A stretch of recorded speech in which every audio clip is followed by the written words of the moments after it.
আসসালামু আলাইকুম প্রিয় দেশবাসী, আপনারা সকলে জানেন বজ্রপাত এখন একটি মহামারী আকার ধারণ করেছে। দুর্যোগ ব্যবস্থাপনা অধিদপ্তরের সর্বশেষ হালনাগাদ তথ্য অনুযায়ী 2011 থেকে 2024 সাল পর্যন্ত গত 14 বছরে বজ্রপাতে শুধু 3,845 জন মানুষের মৃত্যু হয়েছে, অর্থাৎ প্রতি বছর গড়ে অন্তত 274 জন মানুষ মারা গেছে এই দুর্যোগে। অন্যদিকে চলতি বছরে এখন পর্যন্ত 22 জনের মৃত্যুর তথ্য নিশ্চিত করেছে কালের কণ্ঠ। বাংলাদেশ আবহাওয়া অধিদপ্তর বলছে, প্রাক বর্ষাকাল অর্থাৎ মার্চ থেকে মে মাস দেশে 38% বজ্রপাত হয়। বর্ষা অর্থাৎ জুন থেকে সেপ্টেম্বর এই 4 মাসে 51% বজ্রপাত হয়। এ বিষয়ে আবহাওয়া অধিদপ্তরের আবহাওয়াবিদ ও জলবায়ু বিশেষজ্ঞ মোহাম্মদ আবুল কালাম কালের কণ্ঠকে বলেন, মার্চ থেকে মে মাসে বজ্রপাতের হার বর্ষার তুলনায় কম হলেও তা খুব শক্তিশালী হয়। এবার আসুন বজ্রপাত প্রতিরোধে বাংলাদেশ ফায়ার সার্ভিস ও সিভিল ডিফেন্স অধিদপ্তর 20টি জরুরি নির্দেশনা জারি করেছে। প্রথমত, বজ্রপাতের ও ঝড়ের সময় বাড়ির ধাতব কল, সিঁড়ির ধাতব রেলিং, পাইপ ইত্যাদি স্পর্শ করবেন না। প্রতিটি বিল্ডিংয়ের বজ্রনিরোধক দণ্ড স্থাপন নিশ্চিত করুন। খোলা স্থানে অনেকে একত্রিত থাকাকালীন বজ্রপাত শুরু হলে প্রত্যেক 50 থেকে 100 ফুট দূরে সরে যান। কোনো বাড়িতে যদি পর্যাপ্ত নিরাপত্তা ব্যবস্থা না থাকে তাহলে সবাই এক কক্ষে না থেকে আলাদা আলাদা কক্ষে অবস্থান করুন। খোলা জায়গায় কোনো বড় গাছের নিচে আশ্রয় নেওয়া যাবে না। গাছ থেকে 4 মিটার দূরে থাকতে হবে। ছেঁড়া বৈদ্যুতিক তার থেকে দূরে থাকতে হবে। বৈদ্যুতিক তারের নিচ থেকে নিরাপদ দূরত্বে থাকতে হবে। ক্ষয়ক্ষতি কমানোর জন্য বৈদ্যুতিক যন্ত্রপাতির প্লাগগুলো লাইন থেকে বিচ্ছিন্ন রাখতে হবে। বজ্রপাতের আহতদের বৈদ্যুতিক শকের মতো করেই চিকিৎসা দিতে হবে। এপ্রিল জুন মাসে বজ্রপাত বেশি হয়। এই সময় আকাশে মেঘ দেখা গেলে ঘরে অবস্থান করুন।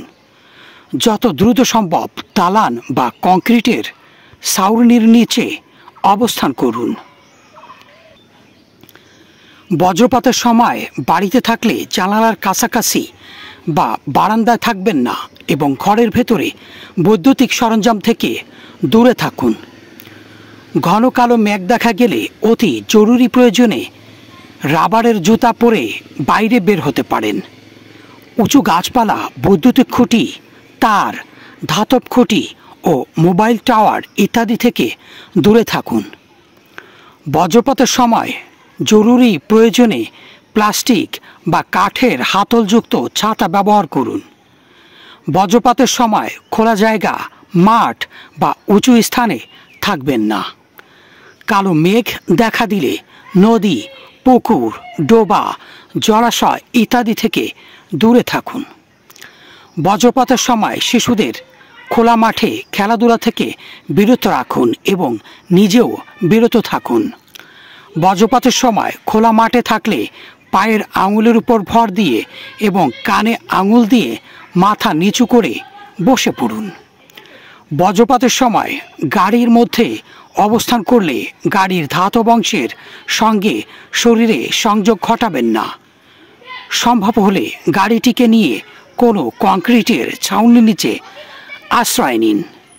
বজ্রপাতের সময় মাছ ধরা বন্ধ রেখে নৌকার ছাউনির নিচে অবস্থান করুন।